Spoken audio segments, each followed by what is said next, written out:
Working Cows Podcast, episode 151. Welcome to the podcast that gives producers a platform to discuss and share paradigm-challenging practices.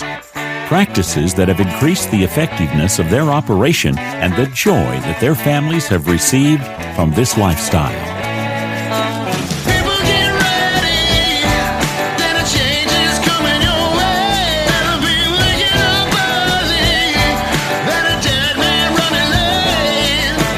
Howdy, everybody. It's Clay Connery, host of the Working Cows Podcast, powered by the Global Ag Network, here with another episode for you. Really excited to welcome Zack Smith to the show today. He is pioneering the work of stock cropping, and we're going to talk to him about the stock cropper and what it is and what it's meant to accomplish, and some of his vision for how he sees these kinds of practices being more widely adopted, and some of the impact that they could have on the farm economy, and being able to bring more generations back and support families better on fewer acres of land. So pretty excited about this opportunity to talk to Zack today. Zack, thanks for joining me today on the Working Cows Podcast. Yeah, absolutely. Thanks for having me. So you posted a video the other day, and that video will be embedded in the show notes page at workingcows.net/151 if people want to check it out so that they've got some context for what we're talking about today.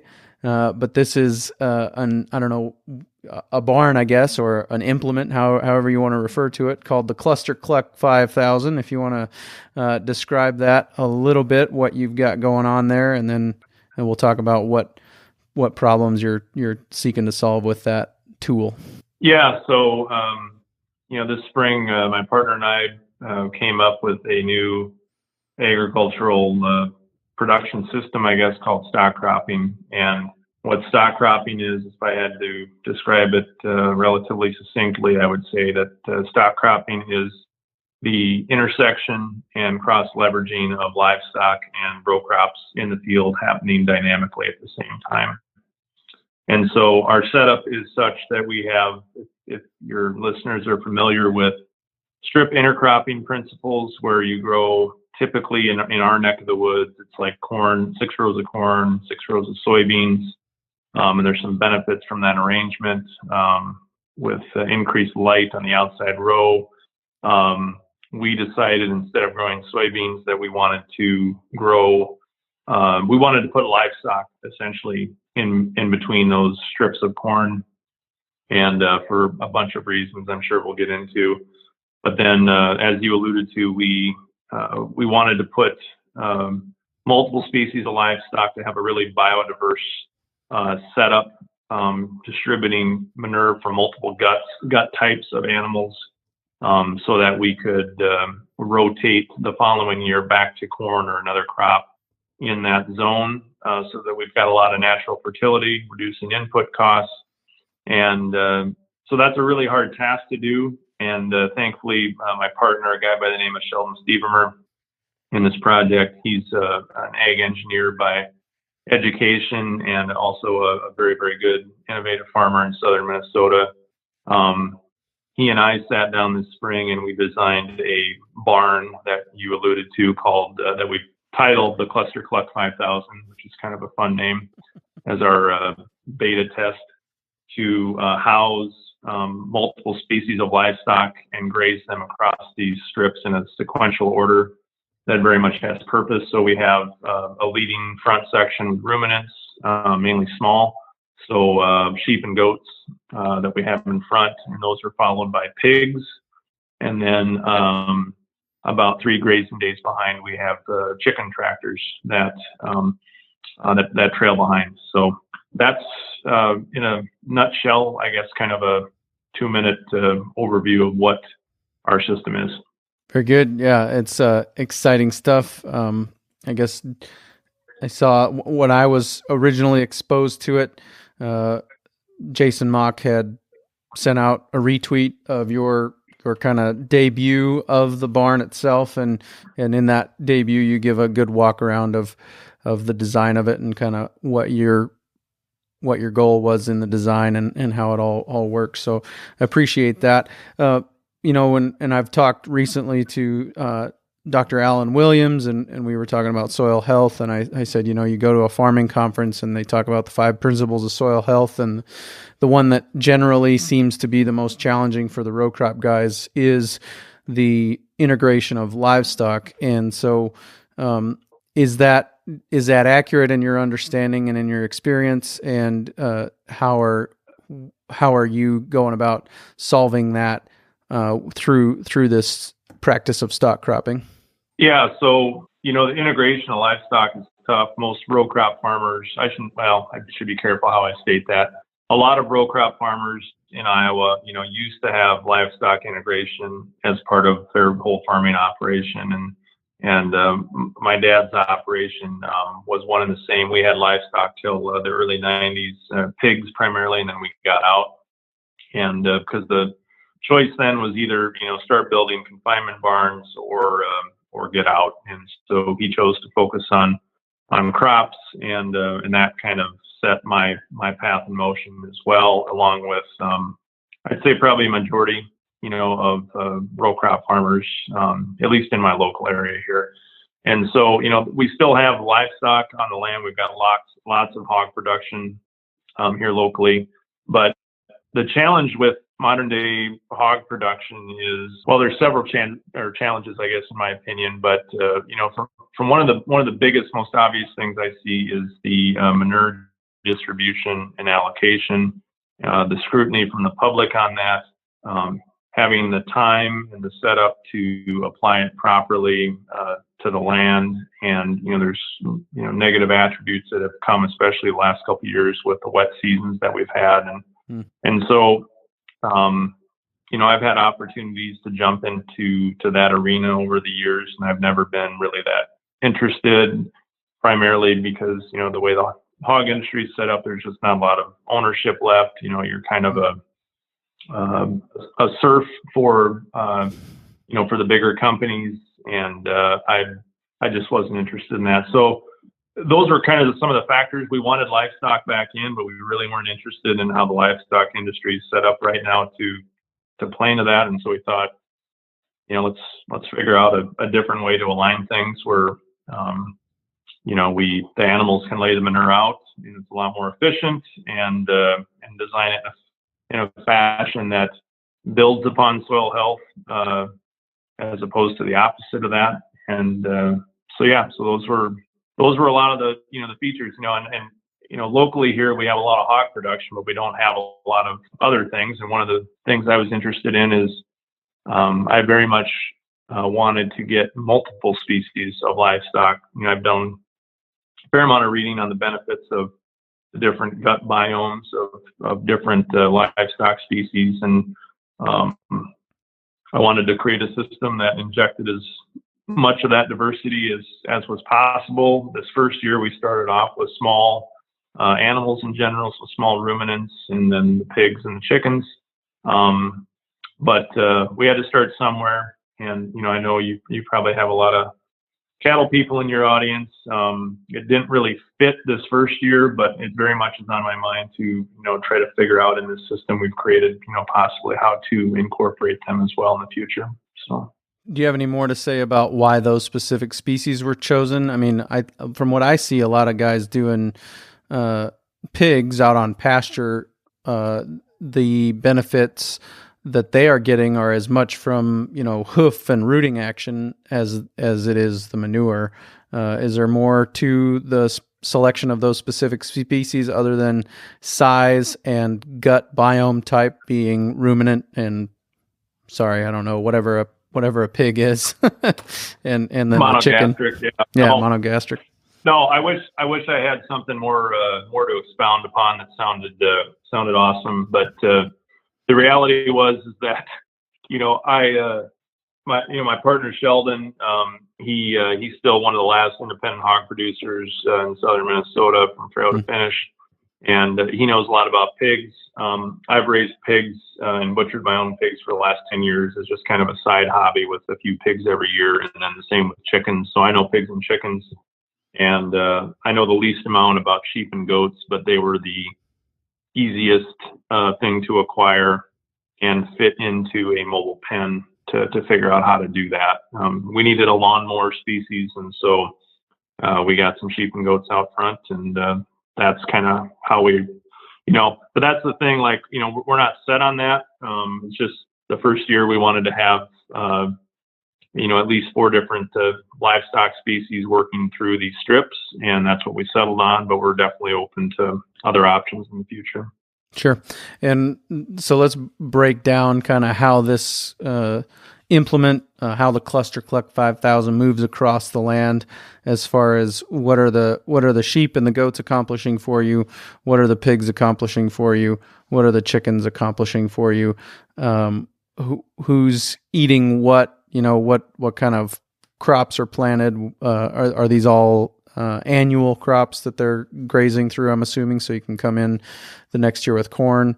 So some setup for those that haven't seen, if you're trying to visualize listening to this. So our setup this first year is we have 12 rows of corn and interlaced with 20 feet in between of the 12 row strips of corn of an annual forage pasture mix. And that pasture mix this year consists of annual ryegrass, oats, forage rape, field peas, and some sorghum Sudan grass that really didn't catch. And so what we've done then, we started, I think it was a little over a month ago, I think it was about the 10th of June, we put the mobile barn, so the Cluster Cluck 5000, we set that out. And the plan of advancement through the forage strip that we have is about 11 feet a day with our current arrangement. And if you ask why 11 feet, it was a wild ass guess. We did some rough math on what we thought the stocking rate should be for that, and we just guessed. We guessed pretty close to what it is. It's working out really well. But as far as the functionality of the system, so the ruminants out front are lawnmowers, so they go into the pasture first, and they mow stuff, I would say probably about 80 to 85% down to a 6 to 8 inch level. So we had, in our first pasture run here, we had a lot of oats, and they absolutely loved them, and along with the field peas and some of the forage rape, and they would devour that stuff down. And then the barn would move, and so the pigs would get the next crack at what was left from what the ruminants did not consume. So the ruminants could, as you talked about, they can root around. Their hoof action does a little bit of incorporation of the sheep manure. They finish off. They do like to forage.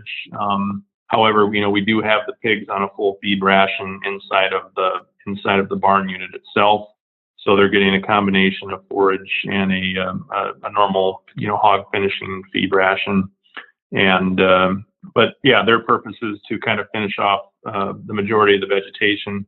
And then behind that, we have about 3 days of grazing of space before the chicken tractors come. And the chicken tractors serve the purpose of, I refer to them for row crop farmers. A lot of us have big field cultivators with rolling basket harrows to kind of finish the field off, the field finishing aspect of it. And so I refer to the chickens as my rolling baskets because they come along and scratch. And if, from the pigs rooting stuff up a little bit, they hopefully will smooth some of that stuff out. They're going to forage a little bit on the remaining pasture that's there after the other species have moved through. And the most important function is that they serve as our fly larva control. And so that's why they're 3 days behind, is that, when the ruminants or the pigs defecate, they leave, their manure in the strip, and the flies lay eggs in the manure, and about 3 days later they hatch. And so we're positioning the chicken tractors on top of the manure, hopefully about when those larvae hatch, and try to use the chickens as fly control. So there's logic to everything we're doing. Initially we talked about just having this mobile pen with all this stuff happening inside of it at the same time, everything commingled together. But the more we thought about it, there was better reason to not do that and keep things separate. And at least for this year, it's working relatively well. Would you say, or let's just talk a little bit about dimensions and weight, and then kind of how it physically is moved from one day to the next? Sure. So my partner Sheldon is a big believer in building things well, and so we've joked about it all spring long. If you've seen any of our videos, the framework of the barn. So I guess I should maybe back up and describe it. So if you haven't seen our barn before, it's three separate segments. So there's an outdoor pen on the front side where the sheep and the goats have the ability to graze on the pasture strip that's there. And that's 11 feet by 18 feet wide. So 11 feet deep by 18 feet wide. The next 11 feet of the are the enclosed barn. So we have a steel frame or a steel subframe on that where we have a roof over the animals that's actually an inverted roof to catch rainfall or rainwater that drains into our water supply tanks. And then that barn structure is a shared structure split down the middle between the sheep and the pigs. Or the sheep and the goats, and then the pigs on the other side, from right to left. And so that allows us to have the animals can have shelter, they can have shade, all their water and their feed is housed inside of that. They just have a split pen there. And then off the back of that main barn frame, trailing into the pasture strip, is another 11-foot outdoor pen for the pigs to have their outside time. And then behind that, about another, 33 feet, we have, for this year, to just keep things simple, we don't have our chicken tractors attached to the Cluster Cluck 5000. They're just separate Joel Saladin style. People are familiar with that, chicken tractors that we just manually advance. So the question on how do we move this barn, because like from a weight standpoint, when we have the animals enclosed in the barn, I should back up and say inside the barn too, one of the things we wanted to have is if conditions got muddy or there's inclement weather, we wanted to have the animals off the ground. And so we put a tenderfoot flooring subframe on the inside of the barn so the animals can be up out of that. It also serves the purpose that we can close them up when it's time to move really quickly, and they're not going to get their legs caught in anything when we go ahead to move. So how we move the barn is we designed it with a three-wheeled suspension system that we have turnbuckles on, that we quickly just jack the turnbuckles up and to elevate the entire pen off of the ground. So we just raise it up manually. And then for this first year, we just used a Farmer Boy solution to advance it so that we didn't have to have a tractor hooked to it. I had an old winch that I wasn't using on my old strip till bar, pulled that winch off. I went and bought a bunch of cable at the farm supply store, and we have it hooked to a tractor at the end of the field for basically a dumb weight. And we just winch, you basically use a battery powered winch to move the barn 11 feet every night. And that's essentially how we do it. Would you say this is version 1.x, or is it 0.1, or where are you at in the kind of development and build out of this thing? Yeah, that's a good question. I don't know. To be honest with you, we started this 6 months ago, almost to the day, on a whiteboard. It was a wintry snowscape in southern Minnesota, and we had about 56 iterations on the whiteboard, but we talked through a lot of stuff and that's one of the benefits of having a guy with a master's in engineering is that a lot of the pitfalls, like if I would have designed this thing myself, we would not be where we're at right now. But it really helped to have somebody with that understood forces and what we needed to do. And we're probably overly built right now, but it is To be honest with you, yeah, I don't know what, we're definitely closer to 1.0 than 0.1.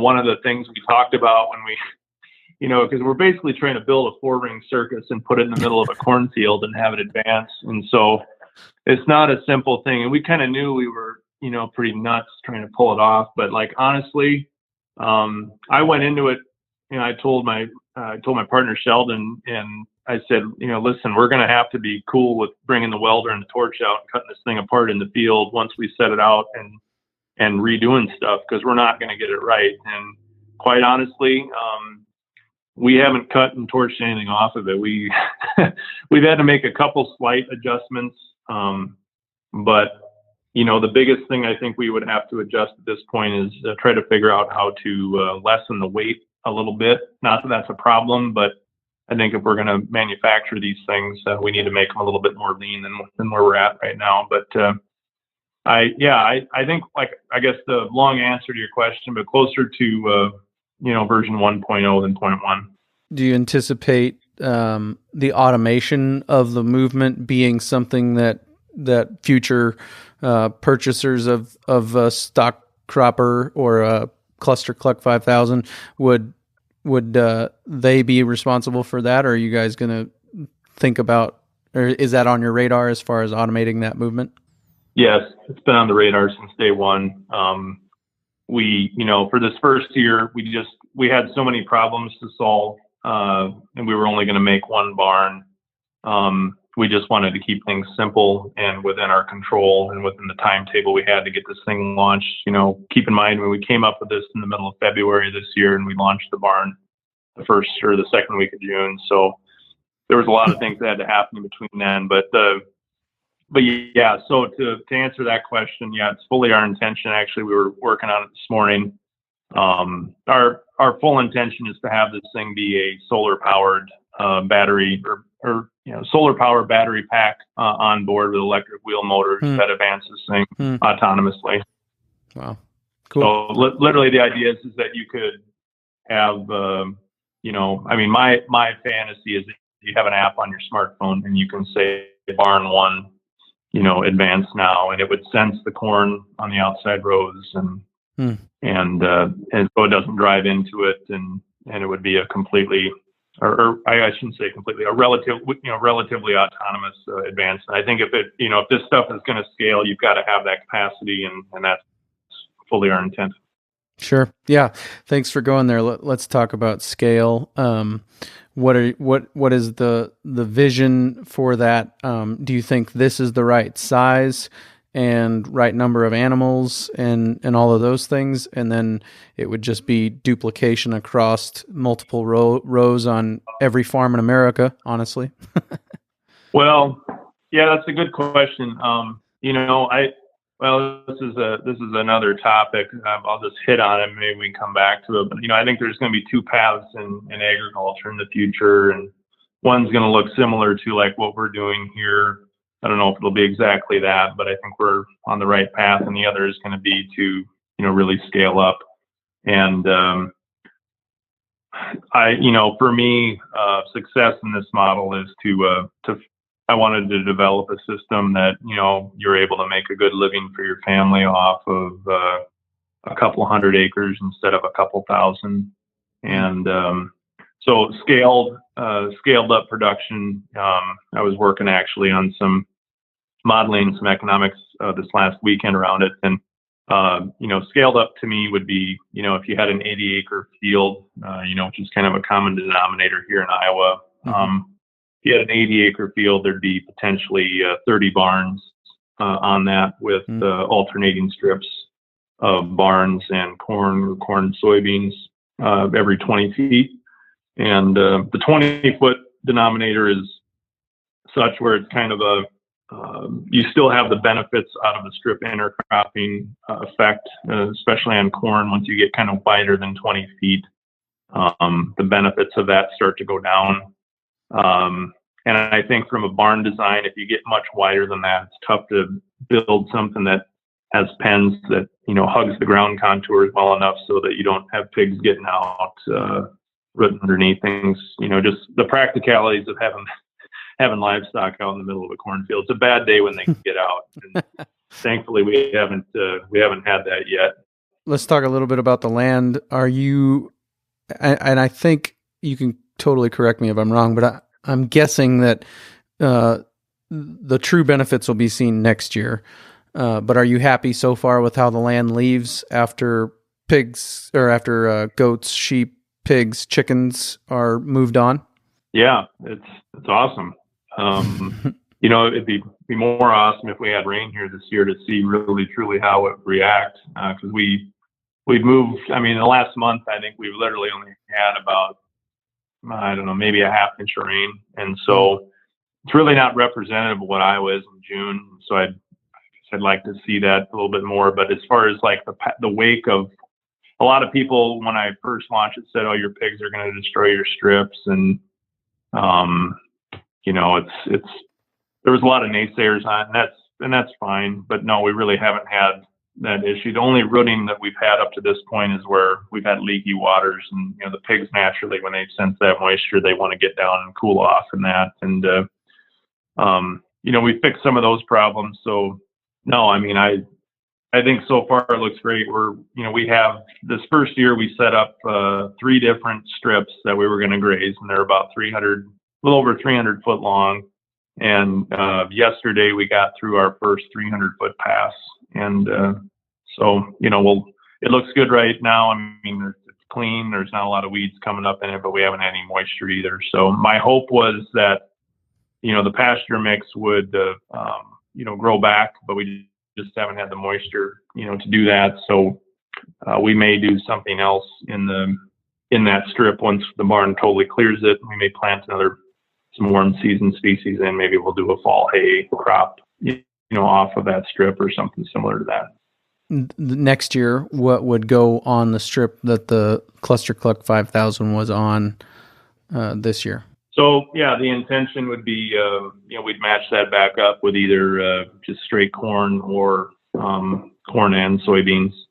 So one of the tenets of the system called stock cropping that we set out is that we wanted to create a true circle of ecology on the land. And so one of the ideals that I'd like to try to adhere to would be the ability to grow, your feed ration for the following season. And so I did some math this weekend, and I think if I was correct on that, if we split the 20 feet of corn and soybeans, or the 20 feet of crop up with corn and soybeans, that would be about right for the stocking rates that we have for the barn, currently planned as far as how many animals we have to actually feed them next year. So, you talk about efficiencies and minimizing your carbon footprint and keeping everything at home.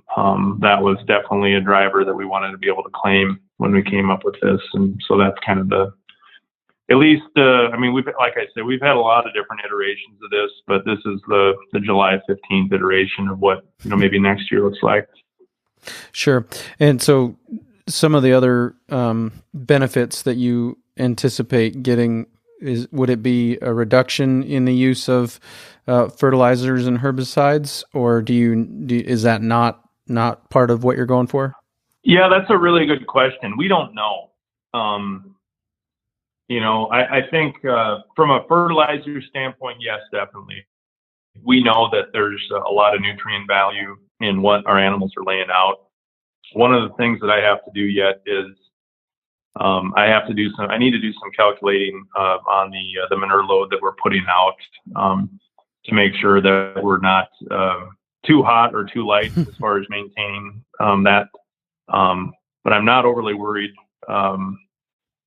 about that piece as much. From a herbicide standpoint, a lot of people have asked, are you going to be organic or non-GMO with this thing? And I think that's all possible, but I don't want to rule anything out.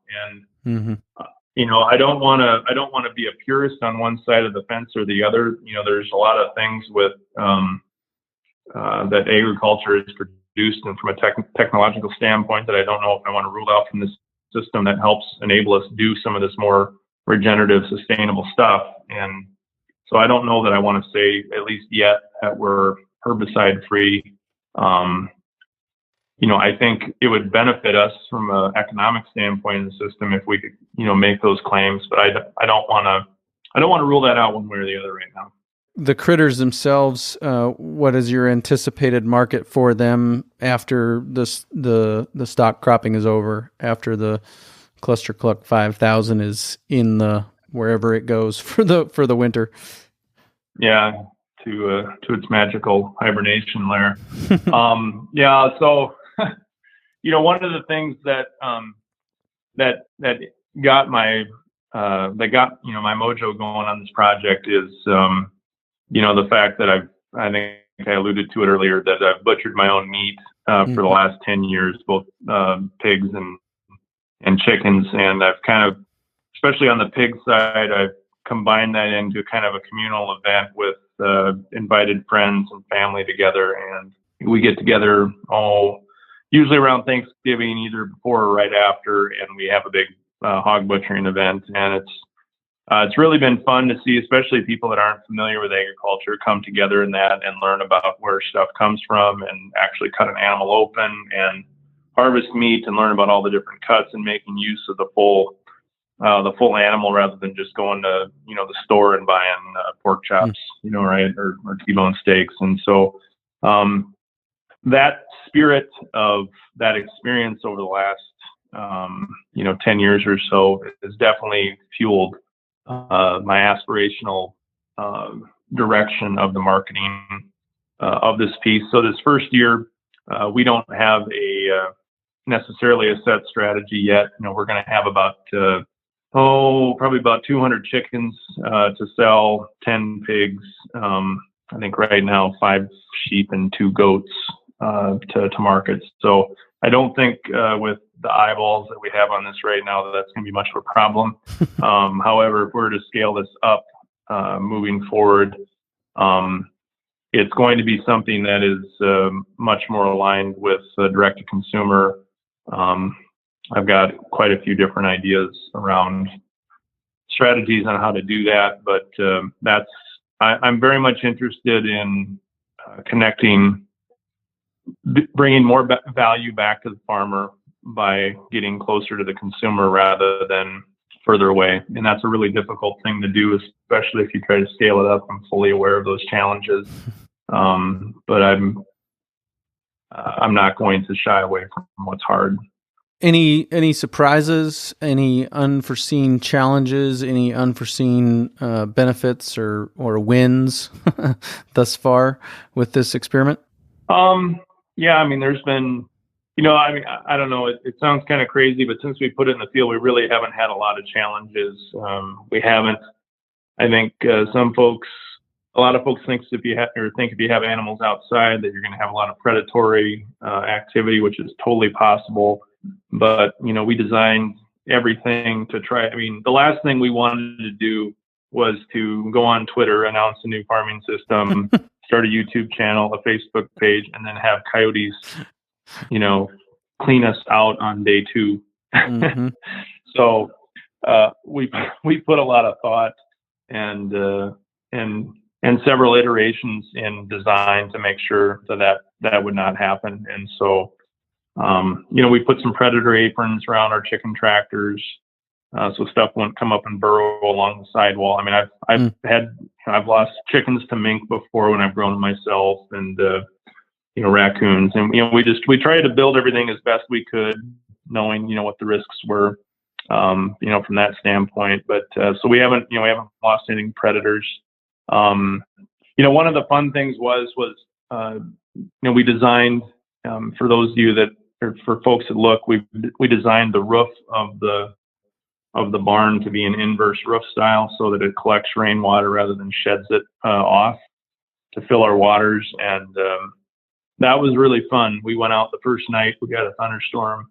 My operations guy and I, and it was a hell of a lightning storm. And we're standing in a steel structure with our animals just high on life, watching our water tank fill up like we were 2 little kids. And we designed an overflow system with that tank so that when the rainfall filled the tank, it would overflow and actually go back and water high population row on our intercrop corn.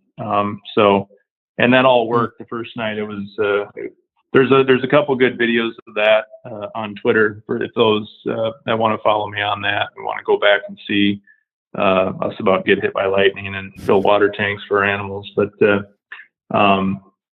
yeah, so those were some of the fun things. We really haven't had a ton of surprises, and I give that credit to Sheldon with one heck of a good design on the barn, at least for the first try. We've got some iterations and things we want to tweak for the next versions, but no, I mean, we tried to do our homework as best as we could. We've gotten lucky on some stuff. We've guessed right on some things, but not a lot of major. I guess the one thing I will say that I wasn't thinking about from a shading standpoint with our arrangement, if you're going to have animals outside, and we've had a lot of heat here in Iowa, at least for us, heat, 90 degrees.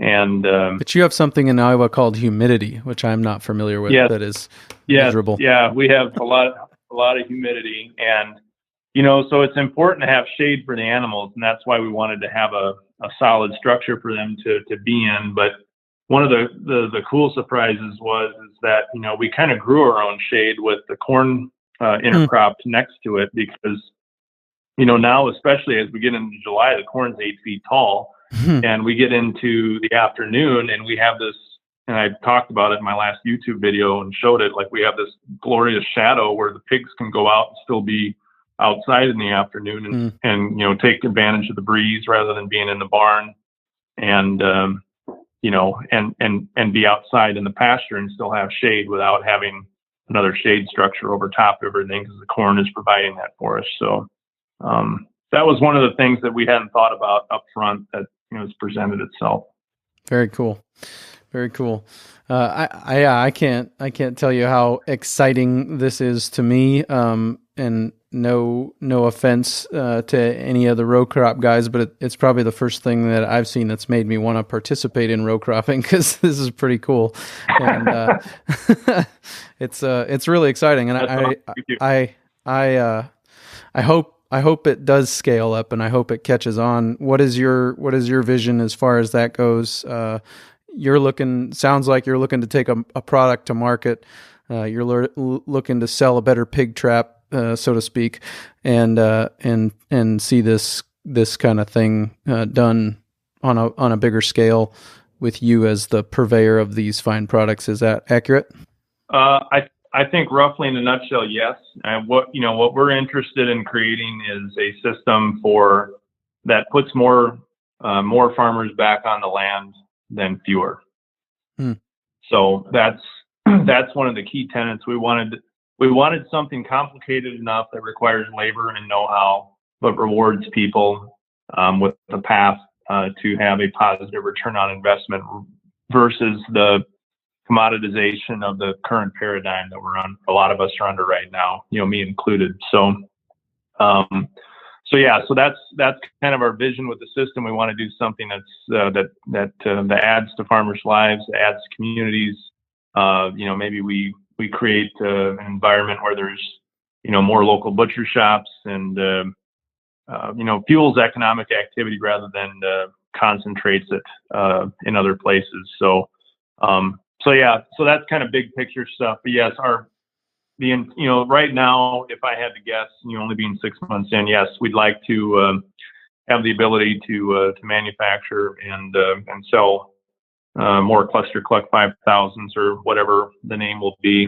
And I think the other piece that we're trying to wrap our heads around is maybe build a cooperative network of farmers that are stock croppers and would possibly market meats under a cooperative stock cropper brand, where we create it's something different than organic or pasture raised. It's more of a total ecological system. Maybe it's a demarcation unto itself, but that's kind of the vision, and whether we pull it off, I don't know, but we're having a hell of a lot of fun trying right now. Yeah, I know this is way premature, but do you think like next growing season you'll be selling some, or are you gonna scale up on your own place first and then go, or what are you thinking? Yeah, no, we're taking steps right now to actually try to have that option as from a manufacturing standpoint, because we have had interest from people that have already reached out to us, but we've got a lot of things to figure out between here and there. So that is our intention, at least on July 15th, is that we are exploring those options. We still have some things to do, especially around the advancement piece that we talked about earlier with being more autonomous, that we've got to get figured out this year. But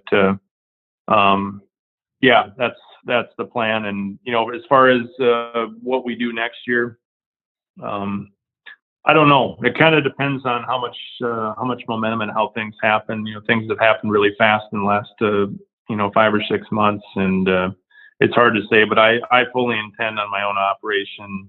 My initial thought right now is I'd like to have a good number of these things out and try to see what happens. And if we've got more people that want to come along for the ride, then so be it. But my partner and I, we struck out on this adventure together, trying to find a way so that our small size farm operations could survive the consolidation funnel that's going to happen in ag over the next 10 years. And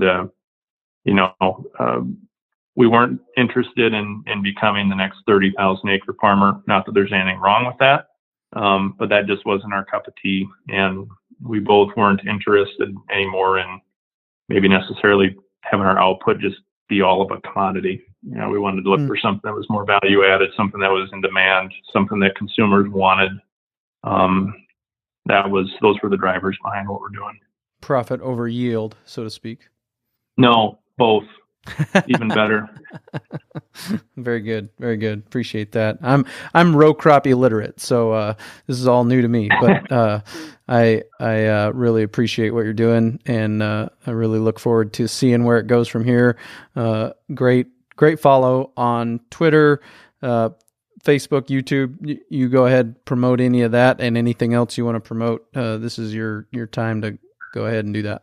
Yeah. So thanks for the opportunity for me to share that stuff. So yeah, we are on pretty much all the social media platforms with this project. So if you the easiest way to follow me is probably to get on Twitter. So my Twitter handle is @ZebulusPrime. Ask me later for what that means, but that is spelled ZEBULOUS Prime. Just like Optimus Prime, the Transformer. And so that's the Twitter handle. So that's usually how I communicate things out. And then we have a YouTube channel. If you search The Stock Cropper, and stock is spelled STOCK, like livestock instead of a corn stalk. And we're on Instagram, _stock_cropper. And then also we have a Facebook business page, which one of the unique things that I didn't talk about earlier is we live stream our barn every night. So my operations guy, in order to be, he lives actually where the barn is located, and we set up we're really blessed with really great rural internet. And so we've got fiber optic cable run out to a Wi-Fi bridge that beams a Wi-Fi signal out to a camera that sits inside the barn, so we can stream on Facebook Live every night. So, and we try to put on a little bit of a show, usually about 5:30 at night. We'll turn it on and we'll set it up on a different pen. And the idea is that if folks just want to see what the animals are doing, or you want to watch us move the pen, it's fully transparent. We're trying to get to 1,000 subscribers on YouTube so that we can stream 24/7 on the pen, so we can just leave it on all day. And so so please check out the Stock Cropper YouTube page and subscribe to that, so we can get to that point with YouTube that allows us to turn that feature on. And we got nothing to hide, and we think we've got a good story, and we want to share it with people. So whatever folks can do to support and tune in would be much appreciated. Yep. And as I said, links to all that at the show notes page for today, workingcows.net/151, is stock cropper. See, this is how row crop illiterate I am.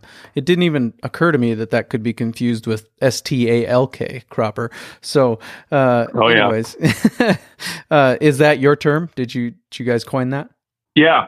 We were trying to figure out, we gotta make this like a noun, a verb kind of in the same thing. And sure. We wanted it to have meaning, and it's kind of so much different than it really hasn't. I mean, I haven't seen that it's existed, so we wanted to come up with a name, a moniker around it that was identifiable and meant something. So that's what it is. Yeah, very good. Well done.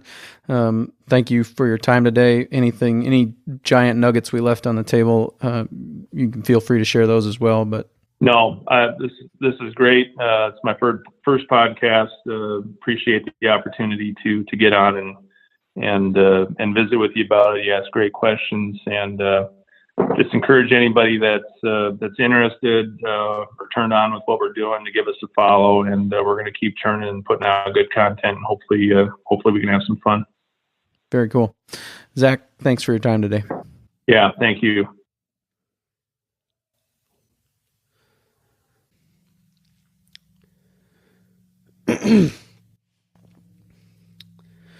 Well, as I said, very exciting stuff there. Really privileged to talk to Zack, and really excited about what he's got going on there. Look forward to hearing and seeing a little bit more about what is happening there on the land as a result of that endeavor.